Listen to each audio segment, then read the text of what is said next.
Good morning, welcome to వార్తలు వాస్తవాలు. నా పేరు రాజేష్. పత్రికల్లో వచ్చిన ప్రధాన వార్తలను చూద్దాం. ముందుగా నమస్తే తెలంగాణ. బీఆర్ఎస్ పథకాలతో నేటికి ఫలితాలు. దేశంలో మురుగునీటిని 100% శుద్ధి చేస్తున్న ఏకైక నగరంగా హైదరాబాద్. 10 ఏళ్ల మా ప్రయత్నం వృధా పోలేదు. తలసరి ఆదాయంలో రాష్ట్రం number 1. BRS working president KTR. సర్కారు చదువు సర్వనాశనం, విద్యార్థులకు పాఠ్యపుస్తకాలు సహా అన్ని కొరత అంటూ సీఎం రేవంత్ రెడ్డికి మాజీ మంత్రి హరీష్ రావు లేఖ రాశారు. అభివృద్ధిలో గుజరాత్ను మించిన తెలంగాణ. తలసరి ఆదాయంలో దేశంలోనే నెంబర్ 1. విభజన సమయంలో ఆంధ్రప్రదేశ్ తెలంగాణ మధ్య తలసరి ఆదాయంలో 35% వ్యత్యాసం. 10 ఏళ్లలో 44% పెరిగిన గ్యాప్. టీడీపీ హయాంలోనే హైదరాబాద్ అభివృద్ధికి బాటలు. బీఆర్ఎస్ కాంగ్రెస్ ప్రభుత్వాల అభివృద్ధిని కొనసాగించాయి. తెలంగాణలో టీడీపీకి పునర్వైభవం తీసుకొస్తామని ఏపీ సీఎం చంద్రబాబు వ్యాఖ్యలైన. రగులుతున్న నిరుద్యోగుల డిమాండ్లను పట్టించుకొని సర్కార్ హామీలను విస్మరించి గ్రూప్ 1 ఫలితాలు విడుదల. భగ్గుమన్న అభ్యర్థులు సమరమే అంటూ ప్రతిన. గ్రూప్ 1 ఫలితాలు విడుదల. 1:50 ప్రకారమే మెయిన్స్కు ఎంపిక. కొత్తగా షార్ట్ ఫాల్ విధానం. మొత్తం 563 పోస్టులకు 31,382 మంది అభ్యర్థులకు అవకాశం. 15న సెక్రటరియట్ ముట్టడి. నిరుద్యోగులను నిలువ వంచిన కాంగ్రెస్ సర్కార్. పాలన వదిలి ఎమ్మెల్యేల కొనుగోలులో సీఎం బిజీ. 1:100 అని చెప్పి మోసం చేస్తారా అంటూ రాజారాం యాదవ్ ప్రశ్నించారు. హామీల అమల్లో ప్రభుత్వం విఫలమైందని ఆర్ కృష్ణయ్య వ్యాఖ్యానించారు. గురుకులాల్లో ప్రమోషన్ల రచ్చ. సీనియర్లను పక్కన పెట్టి జూనియర్లకు పదోన్నతులు, బదిలీలు. ప్రైవేటీకరణకే కిషన్ రెడ్డికి బొగ్గు శాఖ. తెలంగాణకు బీజేపీ ఇచ్చే రిటర్న్ గిఫ్ట్ ఇదేనా అంటూ మాజీ మంత్రి కొప్పుల ఈశ్వర్ ప్రశ్నించారు. మోడీకి ప్రాంతీయ పార్టీలే దిక్కు. నాడు ప్రాంతీయ పార్టీల మనుగడ లేదన్నాడు. నేడు ఆ పార్టీ నాయకుల పంచన చేరుండంటూ మాజీ ఎంపీ వినోద్ స్పష్టం చేశారు.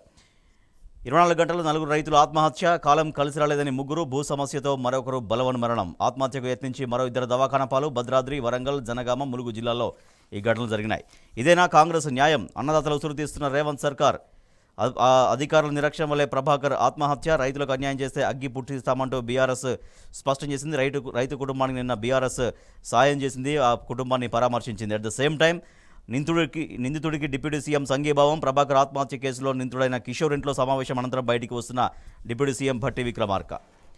భరోసా ఇవ్వని భట్టి. రైతు ప్రభాకర్ తండ్రి పెద్ద వీరయ్యతో మాట్లాడుతున్న డిప్యూటీ సీఎం భట్టి విక్రమార్క. రైతు కుటుంబానికి ఎటువంటి భరోసా అయితే కల్పించలేదు అని వార్త చూస్తున్నాం. రైతులకు అన్యాయం చేస్తే అగ్గి పుట్టిస్తాం. తహసీల్దార్, సీఐ నిర్లక్ష్యం వల్లే ప్రభాకర్ ఆత్మహత్య చేసుకుంది అంటూ బీఆర్ఎస్ తీవ్రంగా ఫైర్ అయింది. Auto driver బలవన్మరణం. రైలు కింద పడి ఆత్మహత్య. ఆటో నడవక ఆర్థిక ఇబ్బందులు. ఖమ్మం గుమ్మానికి కేసీఆర్ జల తోరణం. సమైక్య పాలనలో ఎటు చూసినా ఎండమావులే. తలాపునే గోదావరి ఉన్న తప్పని సాగునీళ్ల గోస. కానీ కేసీఆర్ వాటన్నిటికీ పరిష్కారం చూపించారని వార్త చూస్తున్నాం. ప్రజాపాలన, రెడ్డి పాలన, అంతా రెడ్ల చేతుల్లోనే అధికారం అంటూ వాట్సాప్లో మక్తల్ ఎమ్మెల్యే వాకిటి శ్రీహరి పోస్ట్. ఆ తర్వాత డిలీట్. కుల వివక్ష వేధింపులకు దళిత ఎస్ఐ బలి.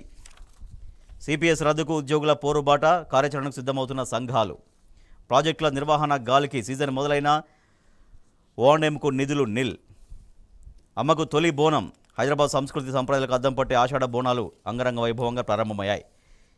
ఈ తెలంగాణకు ఏమైంది? ఒకవైపు డ్రగ్స్, మరోవైపు సారా.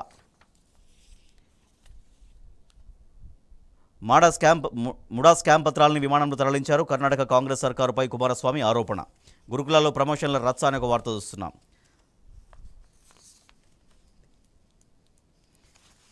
తెలంగాణ టుడేలో Kaleshwaram to roar back to life సురణకు వార్త చూస్తున్నాం. Hyderabad pub raided. 24 held for taking drugs. ఇవి పత్రికల్లో వచ్చిన ప్రధాన వార్తలు. వీటికి సంబంధించి వార్తలు వాస్తవాలు చర్చలు